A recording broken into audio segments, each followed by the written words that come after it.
Alright, today I'm going to be installing the new OPT7 DreamColor kit. Everything we have laid out here is what we're going to be installing on the 2023 Subaru BRZ. So just zoom in a little bit, we do have this sturdy container that actually houses all of this as it's shipped. One thing to note with this is to make sure to open on the open here side so that everything does not fall out.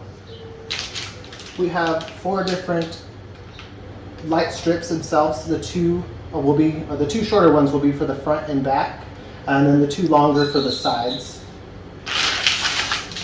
It does come with the battery connection pieces as well as the underbody control. These are the different styles of clips and harnesses to help secure this underneath the vehicle. It does come with a great QR code to help you on how to install this as you get going through this process, as well as the remote we'll be using once everything's installed. Alrighty, some things to note real quick as we start this installation. You will see these arrows. For this specific one here, you're actually seeing arrows going in different directions. This is going to note the front of the entire kit, and it will move from the center of the front of the car out to the sides. As we move over here, this will be another note, is to make sure you use this towards your actual engine bay, to connect to the battery itself. This will be the final piece to run up through the engine. And then as we move along to the sides here, the longer side ones will actually have the arrows moving to the back of the car. And finally, as we move back here, the back of the car will actually show the 2 arrows meeting together. So make sure that you have that when you begin your installation. So we've gone ahead and connected the controller here, ran it just temporarily into the battery terminals. Make sure to connect black to black and red to red. We do this just to make sure that all the lights are working correctly prior to installation.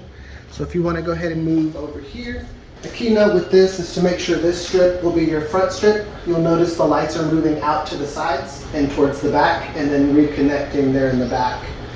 Key note, just as you're putting that in, make sure that that's how you have it set up prior to installation. So step 1, I went ahead and removed the battery and actually ran the controller into the interior of the car using this grommet here. That way the wires will actually stay dry and out of the way for that controller to actually work properly. We want to do this step first. This will be one of the harder steps to actually get done, so that way you can start figuring out how you're going to run your wires through the engine and into the bottom of the car. So what I've done is actually started with the front light right over here on the front bumper. Life hack will be to use a clothes hanger or something you could get down into those hard to reach areas. What I'll do here is actually pull the rest of the wires up and then begin working my way to the back. So we've gone ahead and pulled the wires all the way up from this front light here in the front fender. We ran one of these wires, you see, will kind of be underneath everything running to the actual battery terminal. The second wire is going to be connecting to the side light here. So what I've gone ahead and done is run it up through the back side of this side fender. And what I've used for that is just a coat hanger with a little bit of electrical tape to help me grab it right here, sending it right back down here. Down this side fender, I've taken out just these pop clips here, and I was able to grab it very simply, just right there, and then connect it to the side light, or the side light, just like that, giving us plenty of slack, and then we could just pull that up once we actually get this side light installed. Go.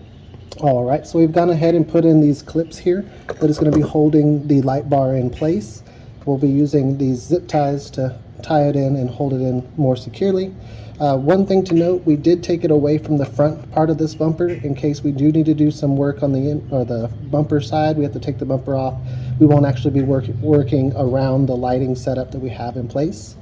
So I've gone ahead and ran the wires, as you can see here, just removing one of these pop clips just to put the wires up into the front engine side, and then run it along the right side of the car, or the driver's side of the car.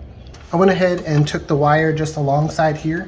It does have this little extra clip that's already installed. So I just ran it along these wires that are already existing.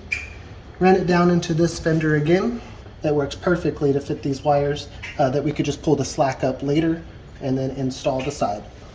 Alright, so we've gone ahead and installed this driver side now. I started with this pop clip that you can see here, actually ran it just underneath it and around it, and then we'll start working our way, as you can see here, around this fender.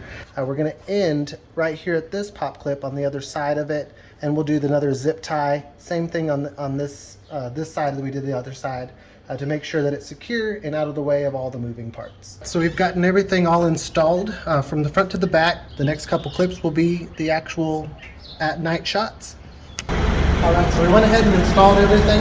As you can see, we do have the actual OPT7 remote as well to use. I'm noticing that we can get about, I'd say 3-4 feet away from the actual controller that's inside the car to change everything, to change all of your modes. It does have a lot of different selections that we can choose from, as well as just stationary colors, which is really nice.